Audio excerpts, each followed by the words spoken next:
bagi ibu-ibu yang sudah terlanjur minjam di pinjol ilegal, dalam tanda kutip pinjol ilegal, tidak wajib untuk membayar.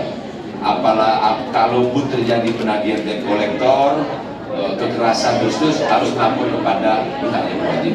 Itu catatan kami dari kami. Kami menghimbau beberapa kali karena pinjol ilegal itu berdirinya juga ilegal. Jadi kalau yang sudah terlanjur minjam tidak wajib untuk membayar. Terima kasih.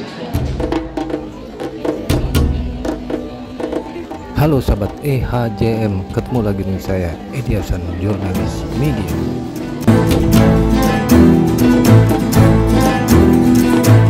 Saat ini saya sedang berada di kantor OJK Provinsi Sumatera Selatan, Jalan Jenderal Sudirman, Palembang.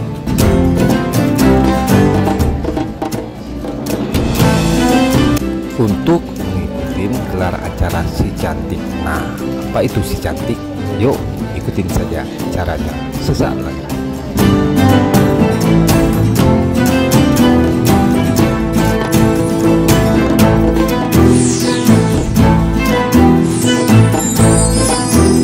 Sebaiknya tonton terus video ini sampai selesai biar tidak gagal paham.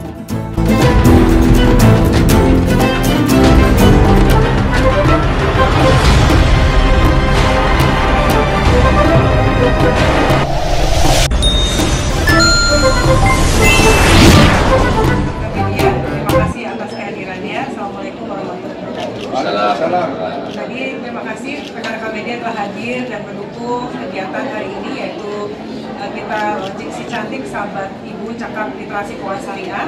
Kembali sebagai bentuk komitmen OJK melakukan sinergi dan kolaborasi bersama dengan Komisi 11 DPR RI, pemerintah Provinsi Sumatera Selatan, PKK, PNM, dan berbagai pihak lainnya untuk mengedukasi ibu-ibu di Sumatera Selatan, untuk ibu-ibu cerdas keuangan, ibu-ibu melek untuk akses keuangan, dan untuk bagaimana mendampingi ibu-ibu kalau punya UMKM dan lain-lain untuk bisa maju berkembang, didukung oleh sektor keuangan dan juga meningkatkan kesejahteraan keluarga.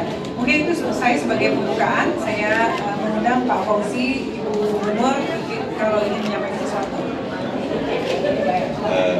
Saya mungkin sedikit ya Bapak Ibu sekalian, karena U11 ini tupoksinya OJK adalah mitra strategis U11 termasuk Pak Arif KMN-nya.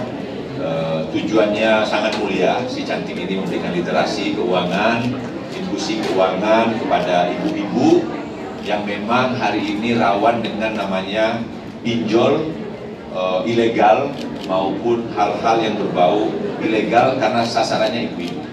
Jadi kami mengapresiasi kepada Ibu Kiki dan kawan-kawan OJK dalam program Si Cantik yang diluncurkan oleh OJK dalam rangka untuk memberikan literasi dan edukasi keuangan kepada ibu-ibu yang ada di wilayah Sumatera Selatan di 17 kabupaten kota bersama dengan PNM, Penyertaan Modal Madani, dan tadi hampir di Kota Palembang hampir 500 AO-nya yang hadir dan ibu-ibu PKK, Ibu PMI. Harapan kami adalah ibu-ibu di Kota Palembang paham betul tentang literasi dan inklusi keuangan. Yang terakhir, kami menghimbau, saya pribadi menghimbau bagi ibu-ibu yang sudah terlanjur minjam di pinjol ilegal, dalam tanda kutip pinjol ilegal, tidak wajib untuk membayar. Kalaupun terjadi penagihan debt collector, kekerasan terus harus lapor kepada pihak yang wajib. Itu catatan kami dari kami. Kami menghimbau beberapa kali karena pinjol ilegal itu berdirinya juga ilegal. Jadi kalau yang sudah terlanjur minjam tidak wajib untuk membayar. Terima kasih.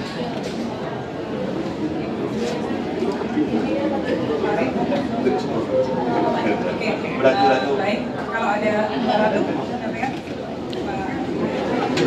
mungkin ada pertanyaan. Bu, kalau Si Cantik ini program pionir Sumsel ya Bu, atau sudah ada di seluruh Indonesia? Jadi Si Cantik itu program nasional Ibu, jadi kita punya payung besarnya adalah Gerakan Nasional Cerdas Keuangan yang waktu itu diresmikan juga oleh Menko Perekonomian ya, dan juga Ketua OJK dan kita semua dari Komisi 11 juga hadir. Di dalamnya itu ada program-program yang sesuai dengan segmentasinya. Jadi kalau untuk syariah kita punya Si Cantik khusus untuk ibu-ibu dan syariah. Nanti kalau untuk yang syariah, selain dulu kita punya EPIX, ekosistem pusat inklusi keuangan syariah. Terus kalau yang buat yang konvensional, kita punya Bundaku, Ibu Anak, Kakak Keuangan, dan lain-lain gitu. Jadi payung besarnya adalah program Gerakan Nasional Cerdas Keuangan, dan juga di dalamnya itu program-program gitu. Jadi, dan hari ini khusus untuk Sumatera Selatan, karena kita melihat juga Sumatera Selatan ini kan kental ya untuk syariah gitu ya. Jadi kita ingin mendorong untuk inklusinya juga syariah. Gitu.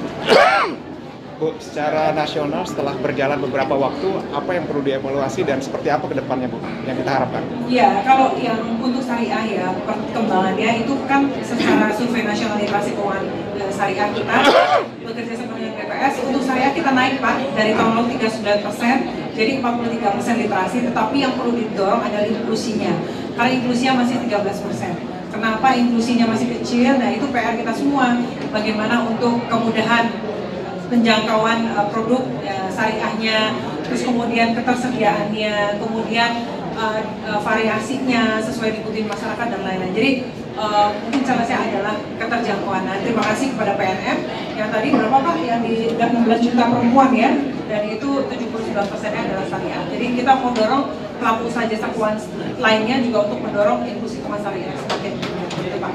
Pak, Bu, dibandingkan dengan daerah lain, ini mumpung lagi ada anggota dewan juga nih, Sumsel ini seperti apa dibanding daerah lain, Bu? Sumsel cukup baik, Pak.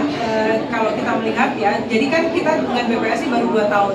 Kalau yang survei kita lakukan sebelumnya, Sumatera Selatan sangat baik, masuk inklusinya di atas, literasinya di atas nasional. Gitu. Tapi ini tentu saja jangan membuat lengah ya. Terus kita tingkatkan supaya semakin baik. Ini terima kasih Ibu Gubernur, Dr. Iva juga sudah menjadi salah satu literasi, agen literasi, duta literasi. Ya Pak ya. Bu, terkait dengan ya, ibu-ibu yang terlibat pinjaman online ilegal mungkin secara nasional, apa ya Bu ya? Banyak ya, mungkin angkanya kan nggak semuanya orang lapor kepada kita, apalagi kalau tahu itu ilegal ya. Tidak selalu lapor kepada kita, tapi angkanya cukup banyak, dan kita bisa sampaikan ada survei yang angkanya menunjukkan bahwa yang segmentasi yang salah satu yang terbanyak adalah perempuan yang terkena pinjol ilegal. Ya. Itu ya, mungkin terima kasih ya Ibu Gubernur, karena ada kegiatan lain. Terima kasih Ibu. Terima kasih Dr.